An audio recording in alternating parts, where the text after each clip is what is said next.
Okay. Well, good evening, everyone. Welcome. As many of you know, last year a call went out for faculty and for alumni to come and present. And so we began this new semester in place with that program. And we've had a few presentations already this early in the season, but it is my great pleasure to be able to have to introduce Pamela Hawks, well known to you all, to start the faculty presentations this academic year. It's always a pleasure to introduce a faculty member. It's a double pleasure for me to introduce a faculty member who also shared graduate school experiences with me. So that goes way back. So, you know, I'm really old. So, you know, by association, I will say no more.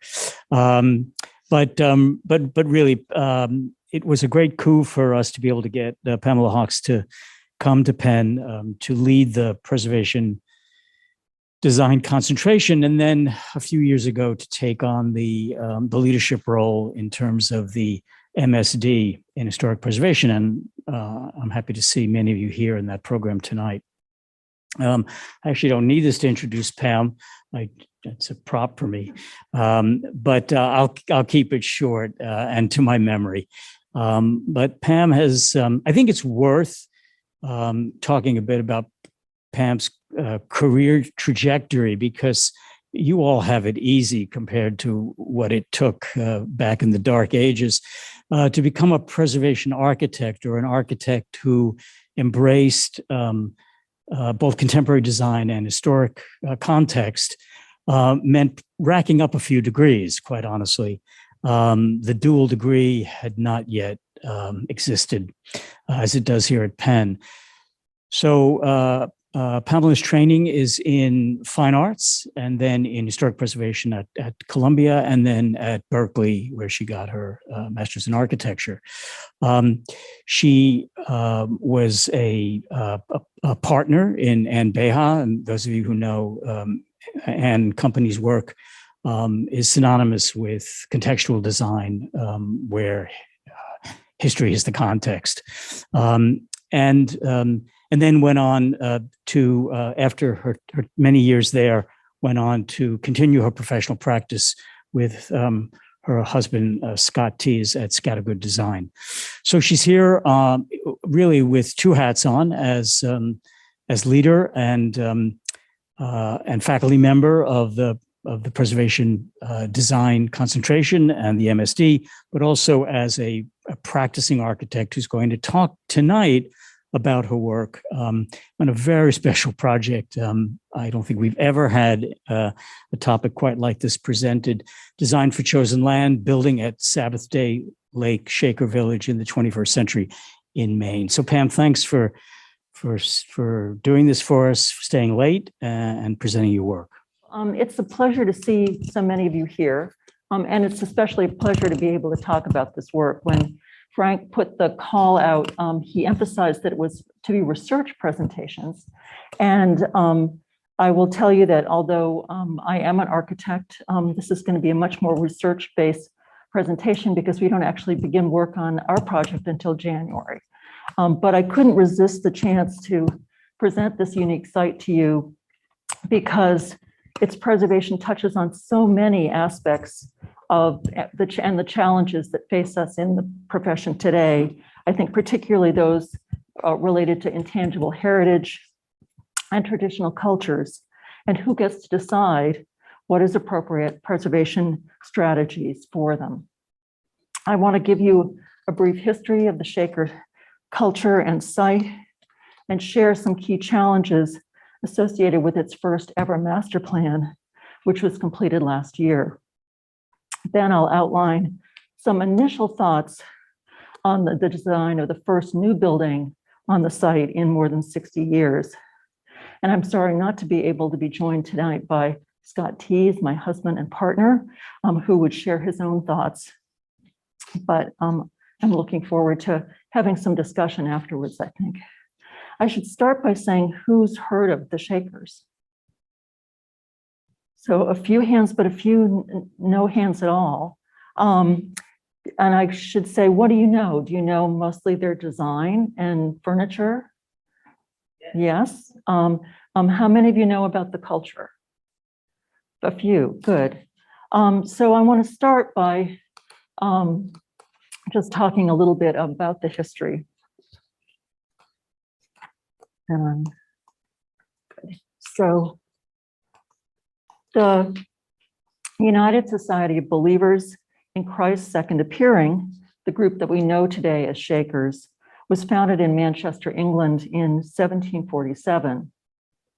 They were considered a radical branch of the Quakers, of course, familiar to those of us in Philadelphia, who were themselves worshiping outside the Church of England and the more traditional Protestant sects.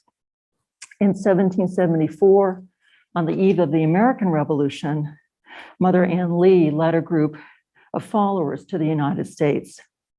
Despite what we consider to be a heritage of religious tolerance, and even trying to maintain a low profile, they experienced persecution in some of the earliest days, particularly during the Revolutionary War as folks just arriving from England. After the war ended, however, their message of a better life through communal living found many followers in the new republic. At their peak of popularity, just before the Civil War, more than 5,000 members lived in 18 communities spread from northern Maine to Florida and as far west as Kentucky. And you can see those on this map here. The Shakers practiced celibacy and pacifism. They believed in equality of the genders and races. They owned all land, buildings, and goods in common. Men and women lived separately, and each sex exercised control over their lives through the governors of elders and eldresses.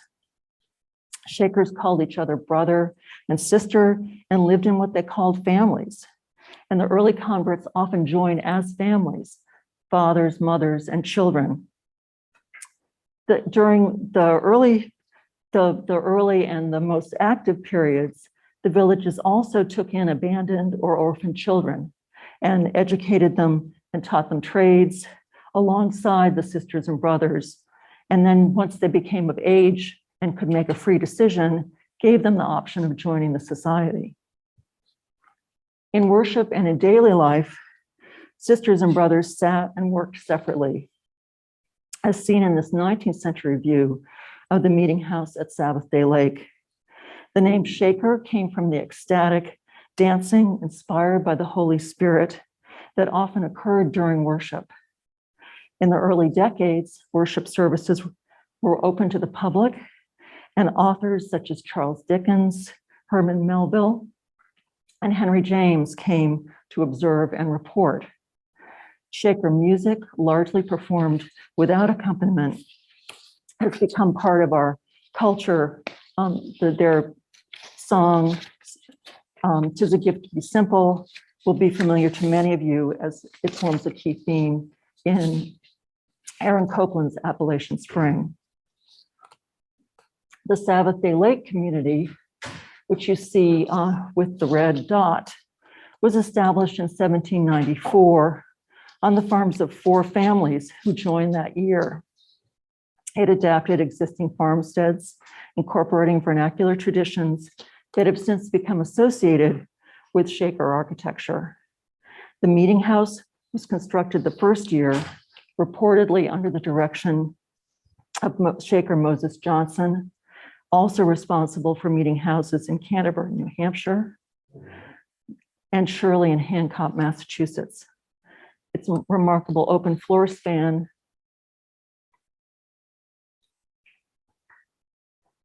was designed to allow for active worship and dancing. The Shakers believed that they were creating heaven on earth, their chosen land. The villages were typically laid out orthogonally, with buildings divided and organized to facilitate the separate but equal lives of men and women. They didn't live in cloisters, but still tried to minimize contact with outsiders, known as the world, by locating facilities used for trade near the outskirts of the village, adjacent to public highways. The form, materials, and colors of meeting houses, dwelling houses, and other important structures were often dictated by guidelines established by the earliest, largest, and most influential of the communities located in Mount Lebanon, New York. Many hands meant that Shakers and their villagers were tidy, clean, well-fed, and well-maintained. To the average 19th century citizen, I think the communities must indeed have seemed like paradise. The communal dwelling houses that stood 3 or 4 stories high, the fields, orchards, and barns were all consciously built as advertisement for this good life. The remarkable round barn at Hancock Shaker Village was built in 1825. And at Sabbathday Lake, the cow barn built in 1826 measured 42 by 148 feet long and was for many years the largest barn in the state of Maine. While communities raised their own food and made their own clothing and furniture, sales of goods to the world provided essential funds for construction, taxes, and other needs. Unlike the Amish, the Shakers invented and embraced new technology, from flat brooms to automobiles, linoleum floor cloths to steam-powered washing machines. Here you see the first automobile purchased by the community in 1909, and what's known as the cinder block garage, constructed in 1965 out of concrete masonry units, about as utilitarian as you can get. During the pandemic, the village has been closed, but it's deepened its embrace of the digital age. You can take traditional arts workshops or attend a Shaker educational conference presenting new research with over 100 others from around the world. Last week, you could bake pies in the Shaker kitchen with Brother Arnold, and as he shared his passion for baking, along with the insights, recipes, and stories of the Shaker culinary heritage. From the Civil War until the present, however, the story of life in Shaker communities has been one of decline and death. Mills, factories, and the lure of urban life offered new opportunities to farm life, and there were very few new members. After the Civil War, civic institutions like orphanages eliminated another important way of renewing the community with each generation. And manufacturing generated ways to produce agricultural products, tools, and other goods more cheaply, though not more durably, than the Shakers could. So one by one, the communities closed their doors, including Mount Lebanon in 1947. Village lands and artifacts were sold off. Many sites eventually became museums. In the 1930s, collectors such as Faith and Edward Deming Andrews and John S. Williams recognized the importance of documenting the Shakers and their artifacts. And these images are probably the ones that are most familiar to those of you who know the Shakers. The first exhibitions of Shaker design were held in New York State during the Depression.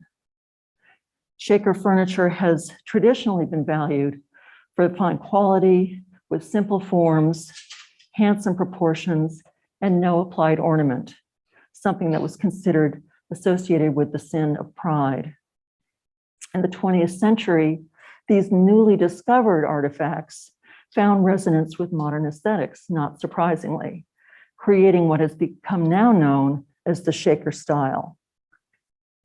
Artists and architects have embraced what Brother Arnold, one of the last of the Shakers, calls the myth of Shaker design. In an article titled "Awareness of Perfection" by John Clark, he linked the Shaker aesthetic with the minimalist art of the 1950s and 60s, like the assemblage by Donald Judd on the left and the attic storage area at Canterbury Shaker Village in New Hampshire on the right. David Driscoll, an important painter who was furnishing his home in Maine in the 1950s, he and his wife were drawn to the Shaker furniture and textiles that they found in secondhand shops. The spare craftsmanship resonated with the agrarian African-American culture that he'd grown up with in rural North Carolina. He visited Sabbathday Lake and honored their traditions in this painting called Shaker Chair and Quilt. Today, Brother Arnold Hadd and Sister June Carpenter are the only living believers at Sabbathday Lake Shaker Village. For me, it's hard not to also acknowledge Michael Graham, who you see on the right, as a member of the community too. Now the executive director of the United Society of Shakers, Michael has been living and working in the community for more than 30 years, since graduating from college. He knows its history and culture deeply and lives it as well as any non-believer could. All-night vigils during lambing season and running the mower during haying season are as an important part of his job description as fundraising and publicity. If he were here tonight, this lecture would go on for 3 hours, and I can guarantee you would be riveted for every minute. Stewardship of the buildings and collections, the records and story of Sabbathday Lake Shaker Village has been a core value of the United Society of Believers since the 19th century.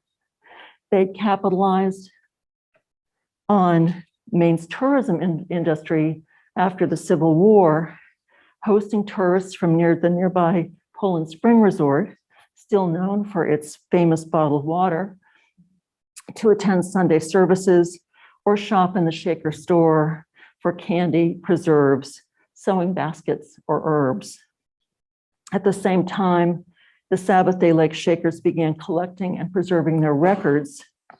The Shaker Library was established in 1882 by Elder Otis Sawyer, and the Shaker Museum was organized in 1931 by Sisters Iona Sedgley and Ethel Peacock, with the goal, quote, in hopes of educating the public about the truths of Shakerism, end quote.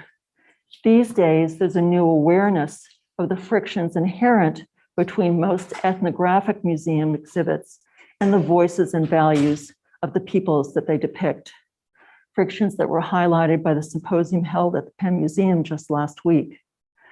There are 24 world-class museums in the country dedicated to Shaker studies today, but only Sabbathday Lake offers ethnographic cultural experiences created by the Shakers themselves, beginning, of course, with Sisters Ethel and Iona.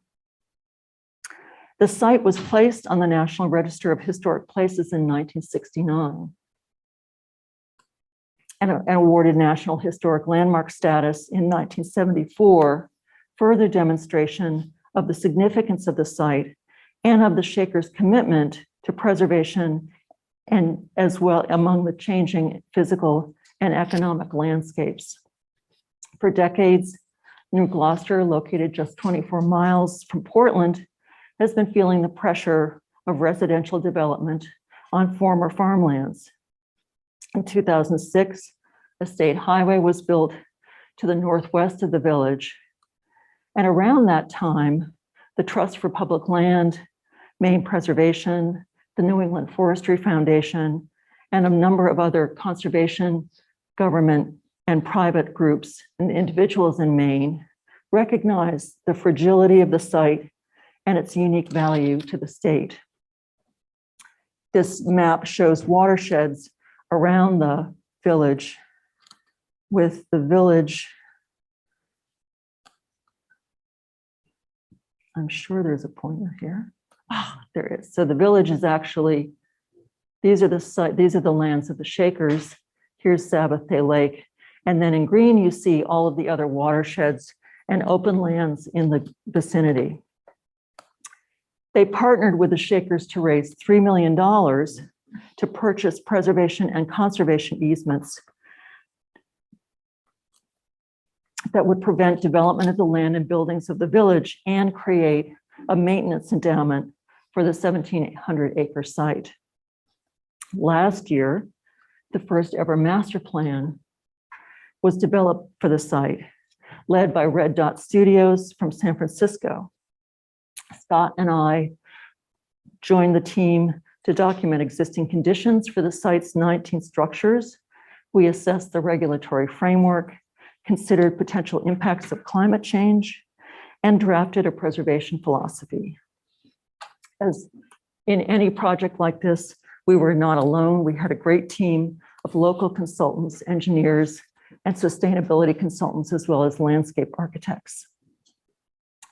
Red Dot worked with the Shakers to identify the long-term needs of the site and the opportunities for supporting them within the existing buildings and landscape. The project was challenging in many ways, given that it took place in the early months of the pandemic and involved partners on the West Coast. In the process, it forced all participants to re-examine the physical aspects and the intangible heritage of the site. The Shakers assumed that the plan would simply implement visions that had been established by their forefathers in the 1960s. However, they soon acknowledged that the community and the context had changed since then. One of the key goals, as shown in this diagram, was to deepen public engagement with the community, focusing not just on the average museum visitor, typically an out-of-state tourists visiting during the summer, who rarely return to the site, but on long-term and long-lasting relationships with the people of the state of Maine. And in the process, Brother Arnold articulated the Shakers Village, the Shakers vision for the site. And I quote, "We're not trying to preserve Shaker history. That's a museum's mission. We're a community of people. We're providing opportunities to live and experience Shaker culture. And in the process, we're preserving this place, its mission, and its enduring spirit. All of the things that are touchstones into our past, present, and future. That's our mission." And I think it's a very unusual one. It's one, again, that reminds us of how distinct this site is from other historic sites, particularly the other historic sites that are founded on Shaker communities. Here you see the plan organized into basic use groups and to this notion of how it is that people encounter the site, whether they are coming to get a first introduction or orientation, whether they're here for a workshop, whether they might actually be here spending a weekend learning more about the faith, and then equally important, preserving the daily life ways of the Shakers, preserving their sense of privacy and their sense of being able to carry on their traditions and faith in the midst of all of this other activity. The results and the recommendations for initiatives included a visitor center, a collection storage facility, things that you might typically expect in a master plan for a National Historic Landmark site, but also expanded herb processing facilities, a farm market, and space for carpentry workshops. It includes some new construction, but also restoration of existing and underused structures. And we discovered that any new construction proposed had to be offset by the recapture of pasture lands. A reminder again that this is a working agricultural landscape. The planning was also framed through a commitment to regenerative design strategies, which the community recognized was consistent with their 300 years of self-sustaining practices, which you see here, of course, in the windmill adjacent to the dwelling house, while at the same time recognizing that the preservation and conservation easements written 15 years ago don't exactly encourage on-site energy generation, feeling that that is not that would disrupt the aesthetic character. When teaching, I find that I always gain new insights from my students and guest lecturers. And last fall, as I was writing the preservation philosophy for the master plan, Sean Evans of AOS Architects shared his work on traditional communities in the Southwest. His readings included the National Register guidelines for evaluating and documenting traditional cultural values in historic preservation, something that was actually a relatively new concept for me. But I realized that the Shakers met every definition of a traditional culture that is based on the beliefs, customs, and practices of a living community of people that have been passed down through the generations, usually orally or through practice. Consciously or not, I believe that this actually had been recognized almost 50 years ago in the National Historic Landmark Statement of Significance, which read, among other things, that the United Society of Believers at Sabbathday Lake is the world's only remaining active Shaker community, which of course it continues to be today. And though numerous villages have been preserved as commercial restorations, the community at Sabbathday Lake continues to represent and to interpret the best of Shakerism as a meaningful, ongoing lifestyle with something to say about the 20th century. And I would say, speaking to you in 2021, that I also believe it has something to say about life in the 21st century. And in fact, I think I have, I want to read you from their current mission statement, if I can find it.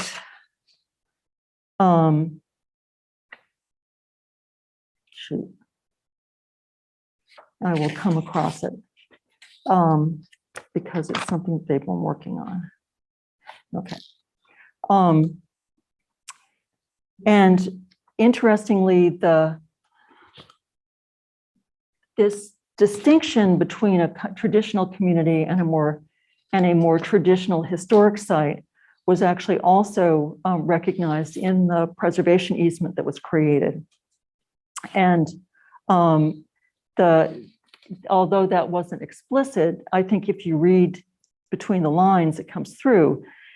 The preservation easement identifies certain activities such as expansions, new construction, or relocation of historic properties, which, quote, are permitted for so long as members of the Shaker Society reside at and occupy the property.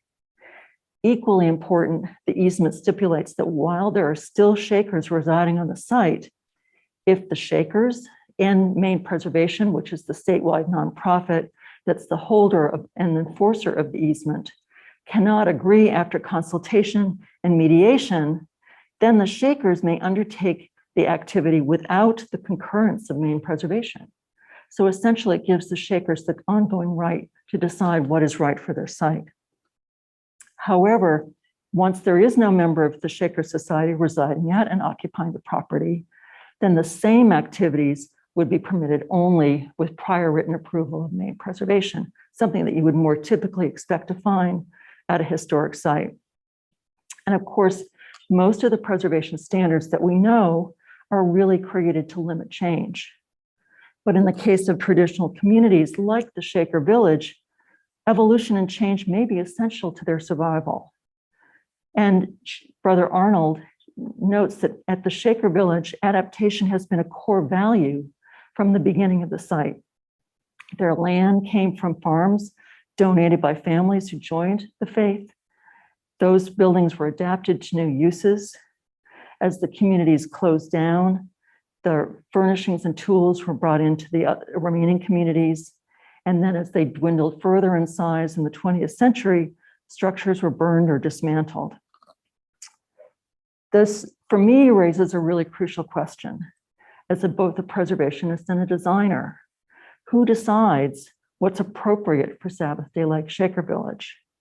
Is it the State Historic Preservation Office working with the Secretary of the Interior standards?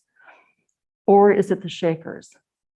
And the first project to be implemented as a result of the master plan, which you see here, is really putting it to the test. It's the adaptive reuse of the herb house being developed by Red Dot Studios, who led the master plan. Built in 1824, the herb house is the fourth oldest structure at the village and the only remaining example of its kind in the United States. It expresses an era when Shakers at all 18 villages pioneered the commercial development of herbal medicine and culinary herbs in America. Its exterior character-defining elements, which we always come back to, include the simple rectangular form, the alignment north-south, along with a half dozen others on a service road behind the dwelling houses, painted wood clapboards, unpainted shingles, a gabled roof, and flat trim on the exterior. On the interior, spaces are relatively informal, plastered with flat trim. Documentation by structural engineer and timber framing expert Aaron Sturgis revealed that the building is actually two structures which have been melded together and in need, expressing the kind of preservation ethic that we've seen with the Shakers, and also in need of significant repair.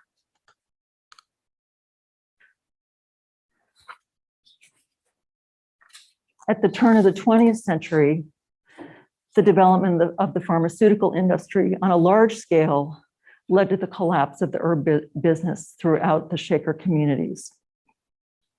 The building has been used since then for apple and wood storage, with a pretty free adaptation of its spaces and basically minimal maintenance.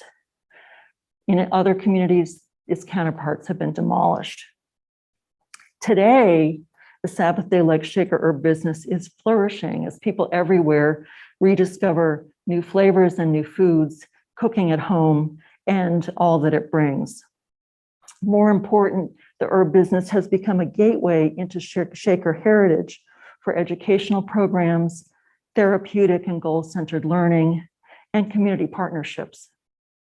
It supports learning with students in nearby elementary and high schools, and special programs for youth and adults with autism and intellectual uniqueness. With limitations on garden space and volunteer labor on site, some production is outsourced to members of the refugee Somali Bantu community in the nearby city of Lewiston.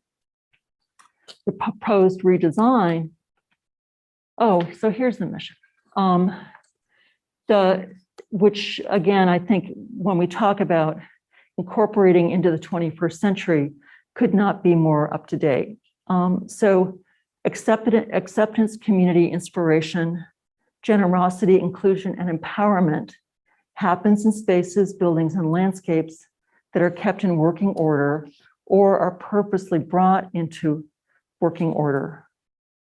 At Shaker Village, it's this interplay between the historic surroundings, living culture, and people that manifests a sense of spirit found in few other places.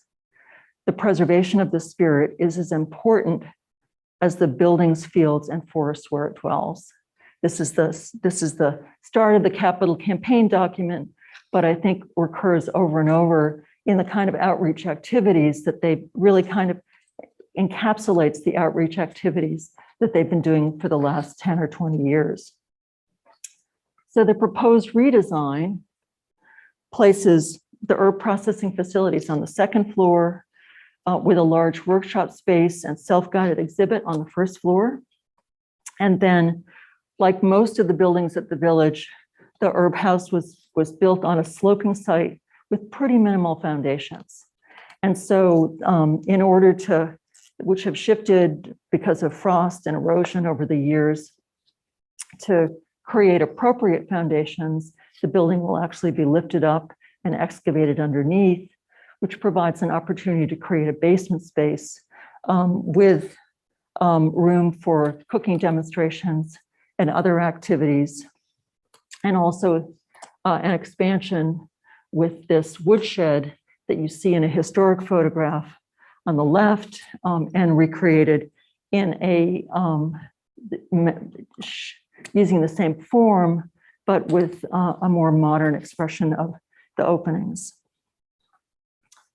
To make all 3 floors accessible, there will be an elevator inserted right here, connecting with a new egress stair that's part of that back addition, as well as a new stair on the site of what is an existing ladder space. To conserve the historic plaster while also improving thermal performance, the team has proposing to install the installation from the outside in. They recognize that the whole west wall of the building back here is going to be replaced, the shingles there, and that large portions of the clapboards on the other 3 sides were replaced about 10 or 20 years ago. So there's relatively little original fabric remaining, and that seems a good strategy to preserve the plaster, which many of us feel is part of the historic character of the building. So the exterior changes have to be reviewed and approved by Maine Preservation. And the Shakers have applied for a grant from the National Endowment for the Humanities. So the interior work will also be reviewed by the Maine State Historic Preservation Commission.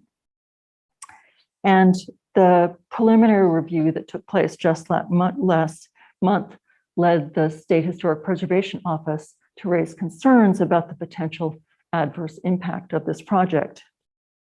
They asked a number of questions. If this is the only herb house remaining in the United States, then wouldn't it be better preserved as a museum? And the Shakers ask, what better way to preserve the herb house than as an active herb processing facility? Isn't the first of the Secretary of the Interior standards that the property should be used for its historic use? They say, well, why not build a new structure somewhere else on the site? And the Shakers say, we're already struggling to maintain the 18 historic buildings that we have. And we have not been deeply involved in the design or in the review process, except to kind of offer encouragement and perspectives from a slight distance. I think that the latest I've heard is that by getting everyone to the site, getting everyone together and really understanding what's being proposed, the gap between what's proposed and what could be approved is narrowing. And that certainly is my experience with most review processes. Don't jump.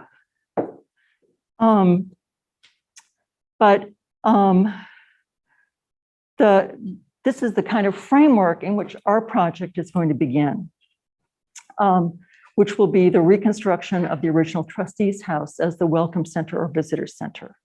It's one of 3 new buildings, new structures that are proposed in the master plan, which will all be reconstructions of historic buildings located on their historic sites.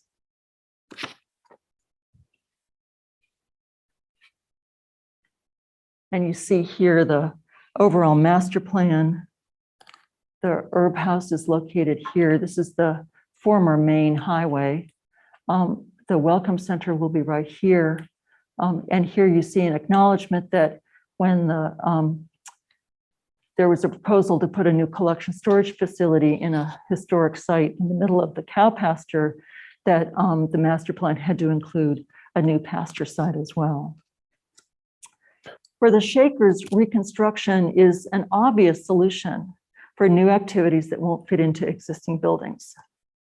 The built landscape and the lived experience within them tie them to the enduring sense of their community.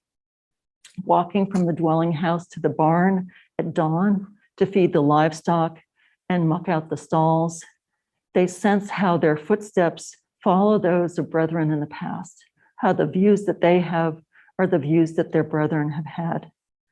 And to paraphrase Brother Arnold, it's the vision of past Shakers that we have today, not merely the landscape.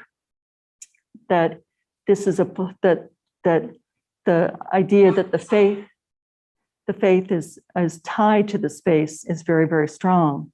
We spent the afternoon in the seminar on contemporary design talking about ghosts.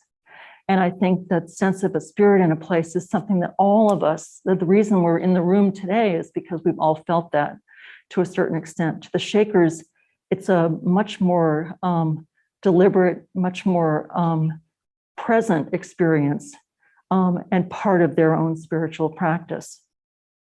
To most preservationists, of course, reconstruction is kind of the last resort, employed only when, in the words of the Secretary of the Interior's standards for reconstruction, no other, when a contemporary depiction is required to understand and interpret a property's historic value, when no other property with the same associative value has survived, and when sufficient historical documentation exists to ensure an accurate reproduction. Nonetheless, of course, reconstruction has been practiced for centuries throughout the world, often in response to the devastation by war or fire. And such activities are not without controversy, as demonstrated by the debates over how to repair Notre Dame after the fire in 2019. Often, of course, reconstruction is associated with religious and religious ritual, as with the Ise Grand Shrine in Japan. And I know most of you have probably studied this in theories. But we pull together these images also as a way of beginning to have a conversation with the Shakers about how to establish parameters for reconstruction on the site. The shrine has been rebuilt every 20 years as part of the Shinto belief in death and the renewal of nature and the impermanence of things, and as a way of passing building techniques from one generation to the next. There are two sites located side by side. The new structure is built on one as the old structure is being dismantled on the other. Thus, the artisans have the benefit of a kind of exact prototype to work from, as well as the knowledge and experience of previous generations working side by side with them. The timber comes from a reserved sacred forest, so the work is as close to the originals as anything organic can be. In the United States, we probably mostly associate reconstruction with Colonial Williamsburg, Independence Park, the historic St. Louis Gateway Monument, and other work in early and mid 20th century sites where a large-scale demolition was followed by reconstruction to create environments that evoked a particular and relatively narrow period of time. At Williamsburg, over 700 19th and 20th century structures were demolished, and 500 reconstructed. The Capitol building, which you see here, was reconstructed to the designs of architects Perry, Shaw, and Hepburn, and working with relatively little documentation. The structure is now recognized as being very inaccurate. It was built not on the original site and much more elaborately finished on the interior than the original was. It's hard to resist including commercial venues like Disneyland or Las Vegas that have seized on the reproduction of exterior and interiors of past and present landmarks for entertainment. And all of these developments have raised awareness of the impact that reconstruction can have on the integrity of a historic site, which we define, of course, as the ability of the property to convey its historical associations or attributes. Thus, the average visitor can be confused about what's reconstructed and what's a historic structure. And this is something that we worried about really very much at the Shaker Village. These led to, the development of Secretary of the Interior's standards for reconstruction, which talk about the need to do a thorough archaeological investigation, to base it on accurate duplication of historic features, and not to try to recreate or an appearance that never existed, and to clearly depict the recreation as something that's contemporary. Of course, that led in the other direction to projects like Franklin Court, where a kind of reconstruction, where the professionals recognized that the historic information was limited, tried to emphasize the most important features, which was the sense of the shape and massing of the site within the court, and then created an adjacent museum with archaeological artifacts adjacent to it. How many of you have actually been involved in a reconstruction? It's not very common. And in fact, when we started talking with the Maine Preservation about this, the director said, I've never done one. I wouldn't know how to begin to deal with it. I actually have done one, I remembered, as I was working on this, which was a facade of a school in Indianapolis, Indiana.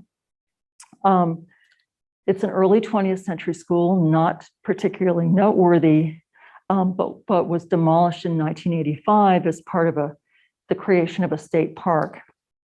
Because it was a publicly funded project, and there was a great deal of sentimental interest among people recognizing how much was being demolished at the time, there was a plan the terracotta facade was dismantled and stored in a warehouse.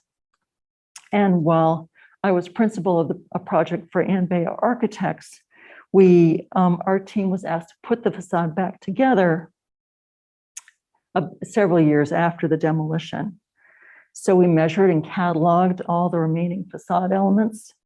A consultant carried out reverse photogrammetry, working with the historic photographs to create elevation drawings.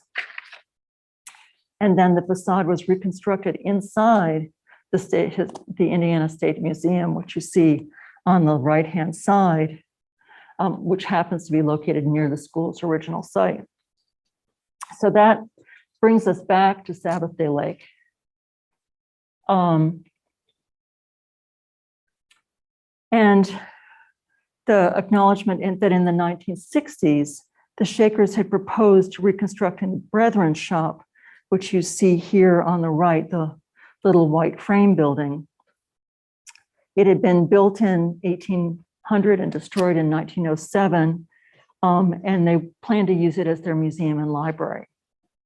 But then they actually were able to purchase and reinstall the historic schoolhouse and create the library there. So they decided they would make this the visitor center. And that was what the plan was when we started working on the master plan. But quickly, the site was really kind of re-examined, and everyone felt that this shop was much too deeply embedded in the site, right next door to the dwelling house. So all visitors arriving and impacting the privacy of the Shakers living there was also too far away from where people approached the site. So it would be hard for them to find. And fortunately, the Shakers, knowing very much their history, were able to propose, I'm gonna look back to here, not the ministry shop, which would have been right here, but reconstructing what was the original trustees shop. That's the place where they would sell their wares and where people would stay when they came to visit, and later became a hired men's facility or home, which you see here. It has the advantage of being the first thing that you see as you approach the site here. It has a legacy of use by non-believers, which is very appropriate for the visitor center. So the proposed use is really consistent with the historic use. There are lots of photographs and images. So starting with this 1850 image of the site, from a wonderful depiction of the whole site. You can see that here, a sense of the size relative to other buildings and the rhythm of the openings. Here, another drawing which shows it in line with the other buildings. And then here, a series of wonderful photographs from the early 20th century. This one looking at it from the back, showing how much of its foundation was exposed above ground. Here, that wonderful view with the horses and the snow packing equipment. Here, a view that shows us a lot of the full view of the northern side and the building next door to it, which is the Trustees House. These two views are the front, showing this very weird front door and window combination. And then this fantastic view of the building being taken apart. And this was documented because the director of the museum in Old Chatham happened to be driving through to purchase furniture and other things when this building was being taken down, and said, well, I'd like to buy parts of it to bring back to the museum. So we know that there's something in Old Chatham. We don't know exactly what it is or where it is, but we have the possibility of actually being able to measure fragments of this building in the process, which is really exciting. And what's great is that we have the cinder block garage, which you may recall from an earlier slide, right next to it. So we can begin to get a sense of the scale. And we also have Greg Maxwell teed up to help incorporate the latest in Conservation Center digital technology to help us generate the elevations from that.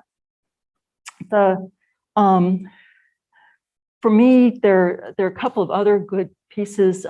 There was archaeology done in 2003 when the highway was being plotted. So we actually have the foundation stones here and know where it was located. And then, as you can see in the background, you arrive at the site, you have the cow barn and the sheep barn on one side and the herb gardens on the other side. And so you arrive and smell that you're in an agrarian landscape. And when I've gone to other Shaker villages recently, that's what I notice. If you don't smell the cow manure, then it's a very different experience of the site.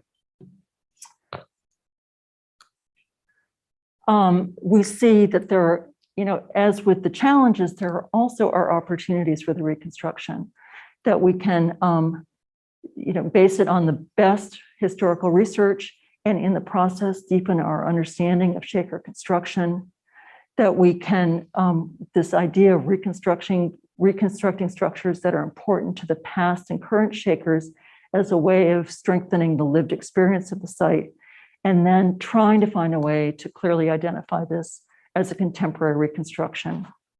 These are all, at this point, design objectives more than anything else. We know that there are certain givens at this point. The exterior will be probably a faithful reconstruction of as the building as faithful as possible. That we may recreate that timber frame based on what's visible in historic photos. Aaron Sturgis recognized this as a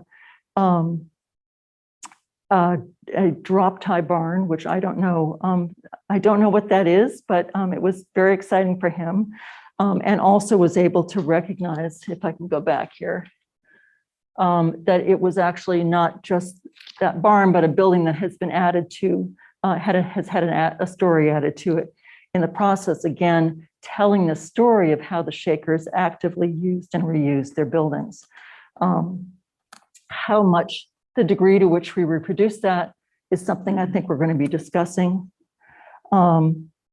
We think the interior layouts and details will not be necessarily based on historic ones, because we have very little evidence for that, and because the uses are so different. Instead, we'll create spaces that are appropriate for the activities that are anticipated, which include greeting visitors, orienting them to the site.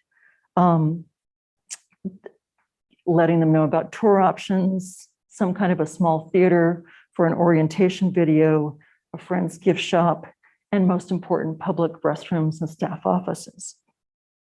There'll be an elevator to provide access and help disabled patrons negotiate the slope, and also incorporate sustainability features to the greatest degree possible.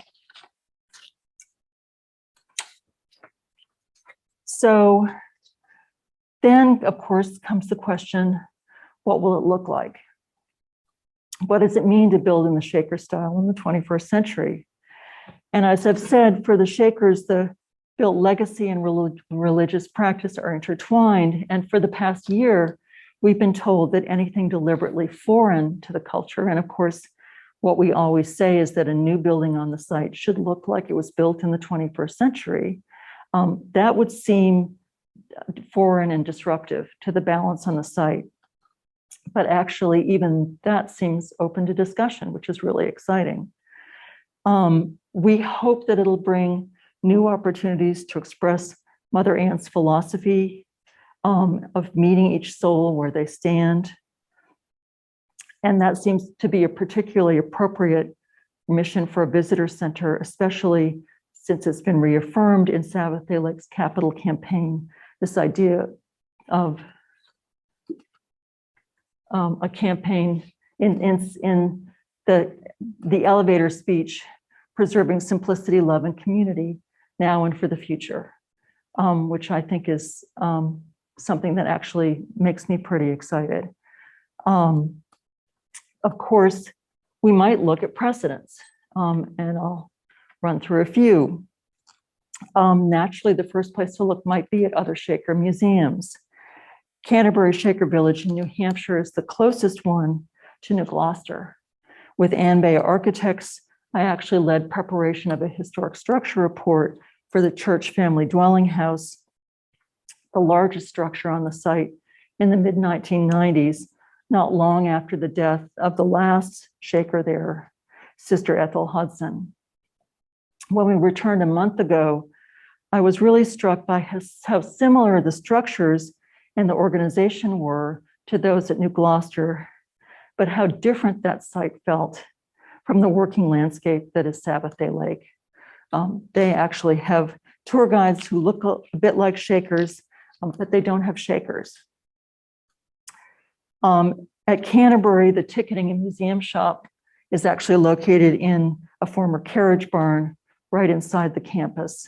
And what you get is the presentation of the visitor shop and the kind of commercial exhibits that go with it.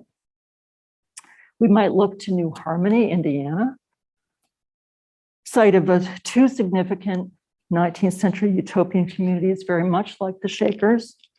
The Harmony Society, who were religious separatists, came from Germany and pursued Christian perfection through every aspect of their daily conduct.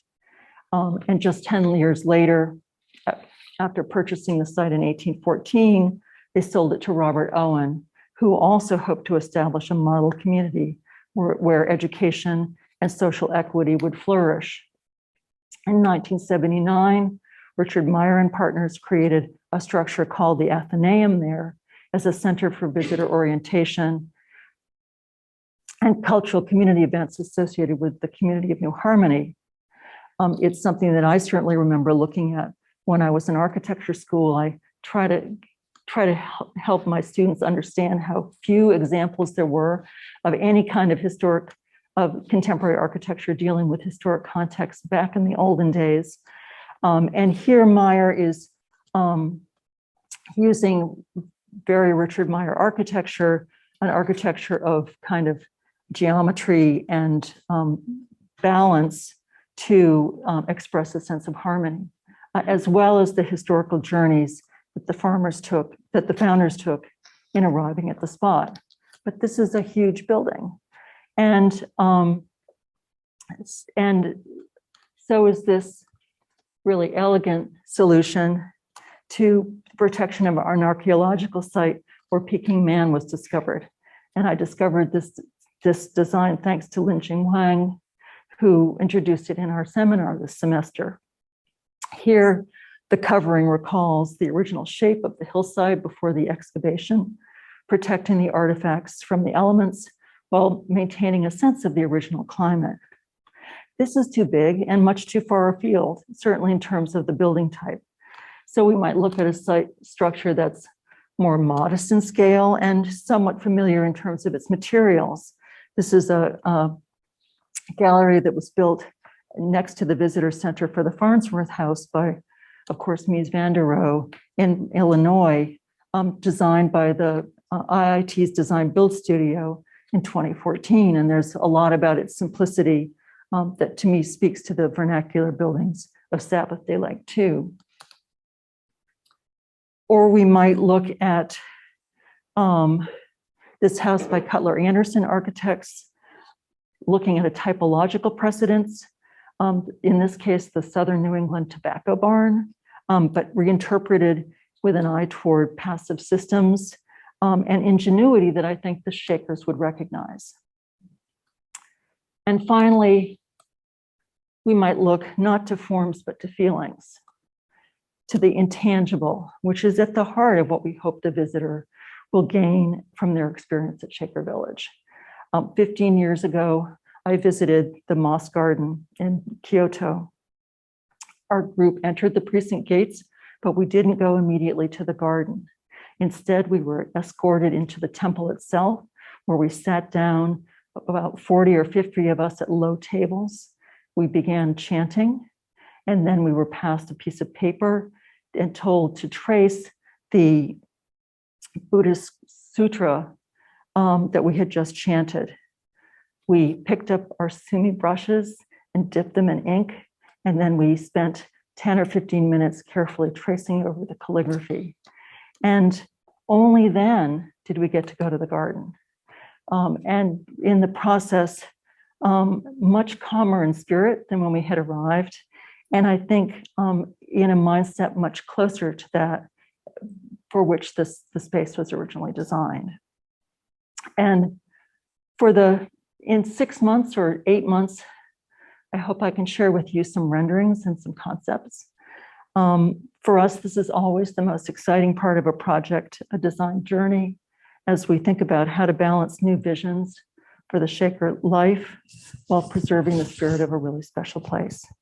So I'm looking forward to hearing your comments and questions, maybe some suggestions of precedents and thoughts that I haven't brought into play.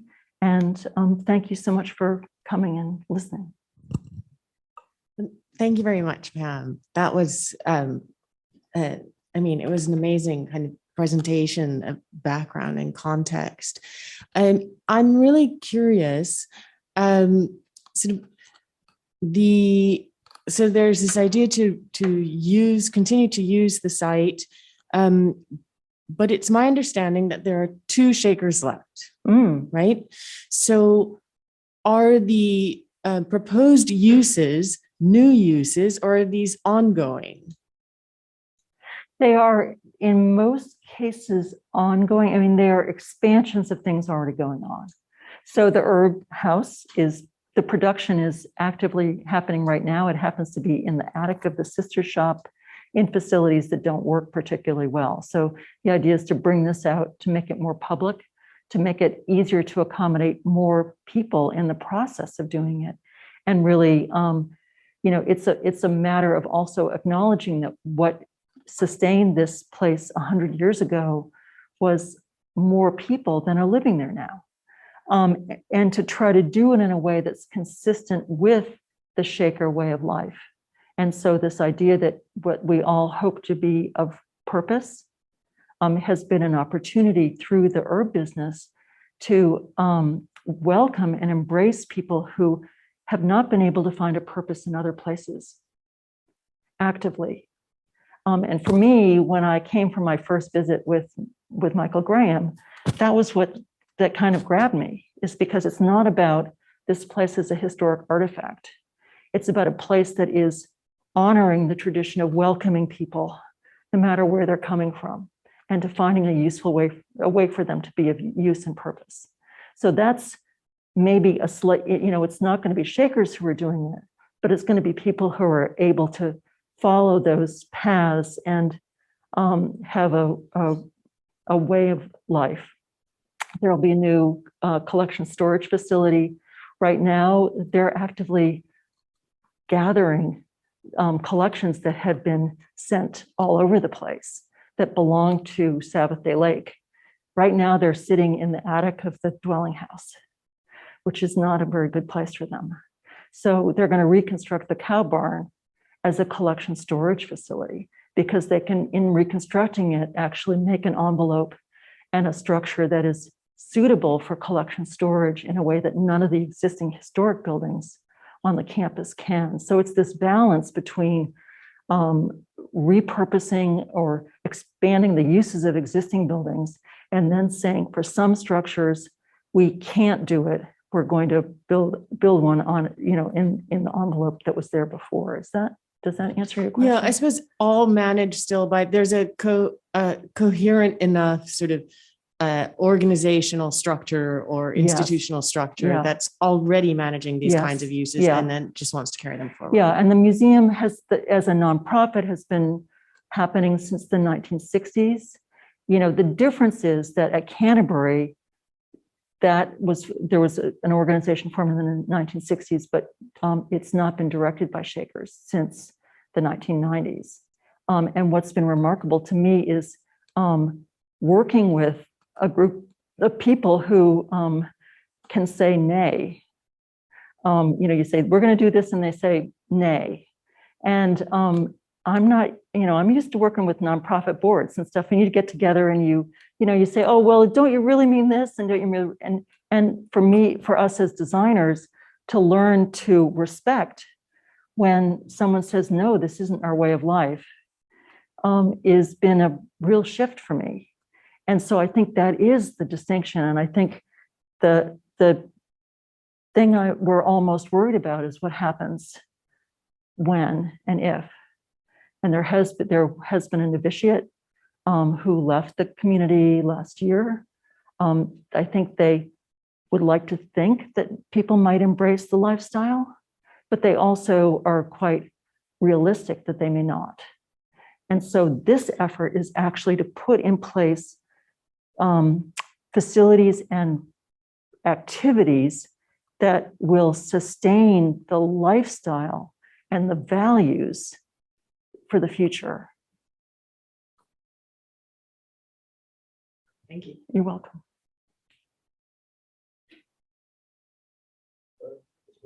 Good. You mentioned Sturgis, the timber framer. Yes, Aaron Sturgis. I was wondering, and then at the end, you talked about how your vision for Reconstruction would partially be based off of historic Shaker construction. Yes. I was wondering if you could talk a little bit about how you would incorporate future subcontractors into that vision and how you begin the research process. Good question. I mean, we've already started. I mean, this is part of the research process. I've learned so much in putting this together. And there are all those photographs that we need to look at with the magnifying glass, and carefully we need to look at what the records say about materials and things like that. Aaron Sturgis is both an engineer and a timber framer. He's actually going to be the construction manager for the Herb House project. So he's already working on site. He actually did work on the Herb House 15 years ago.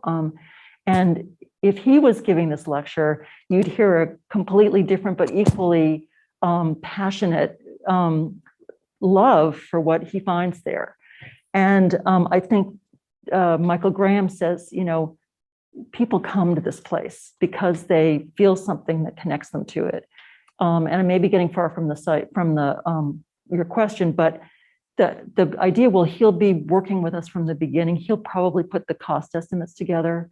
And then he is already gathering people who might be doing plaster conservation or other things. And I think it's going to be a process of ongoing development. And I would say that there are research opportunities there. The historic finishes on some of the buildings, particularly the meeting house, are original 18th or 19th century finishes, and they haven't been touched.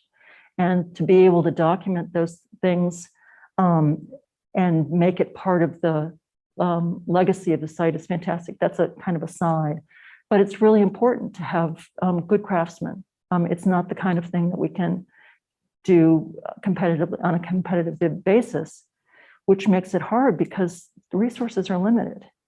They're in the process of doing fundraising, but they're talking about $30 million to complete everything that's been outlined, including getting the buildings that are there up to a reasonable level of maintenance. So it's a huge undertaking, but they're also committed to doing it kind of in the time frame that's needed to do it right.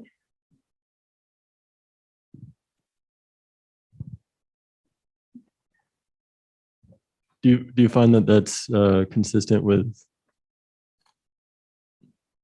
seeking out the very best? Is that consistent with the Shaker philosophy? Not always. I mean, sometimes the cheapest is the best for them. And that's been true in the past. I think this has been a bit of a shift. Opening themselves to other opinions, even professional opinions, has been a big journey over the last year and a half. And I think they've, been grown to be suspicious of that because often people come in and say, this is how you have to do things. But if we start by listening, I mean, this is a conversation that is part of the studio practice, part of, what we're all talking about and working with other communities. It's part of the training that you all are getting, I hope. And it's part of something that I think we've learned to develop over the years. It's incredibly important. And it's not, all of us know that when it's our own home, you don't always want to listen to what everyone else tells you to do about it. But I have to give huge credit to these folks who are, living in a very stressful time, but and know that, but have come to realize that they are the future of the faith, even if they are not living. Their goal is to have the values and beliefs represented. So it's all part of that. You're welcome. Other questions?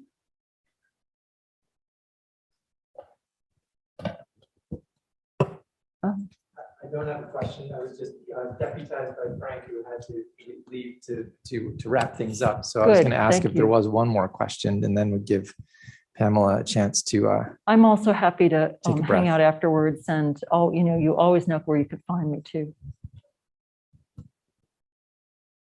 Oh, no, good. Well, since I have the microphone, put me in front of a slide, and standing up, I always have a question.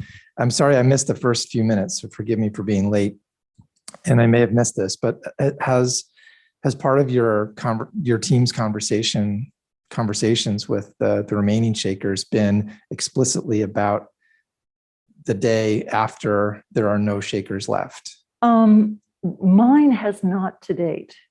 And I have to date been a little bit removed from the process because Red Dot Studios ran the master plan in a time when we were all nervous about speaking to each other. Not the best time to do a master plan. But I know that it's on Michael Graham's mind, and it's on the mind of everyone who's there. And that's again why there's a deliberate commitment to getting these processes in place, to getting the buildings well taken care of. And there has been since the 90s a conversation about, what does it mean to continue the faith? And the idea that it might continue not in the same form it took in the 18th, 19th, and early 20th centuries, but it might have another form. And I think that remains to be seen. I think we were also quite explicitly told that the faith was not our purview. And I encourage you all, if you are at all curious, to go to their website, which is fantastic. There are wonderful interviews with Brother Arnold where he talks about the beliefs in a much more obviously complete way than I can possibly do it. But they're doing everything they can to kind of get it in writing, to get it in voice, to get as much, I think, recorded as they can as part of that, ensuring that legacy. Thank you all, and good night. Thank you, Professor Hawks.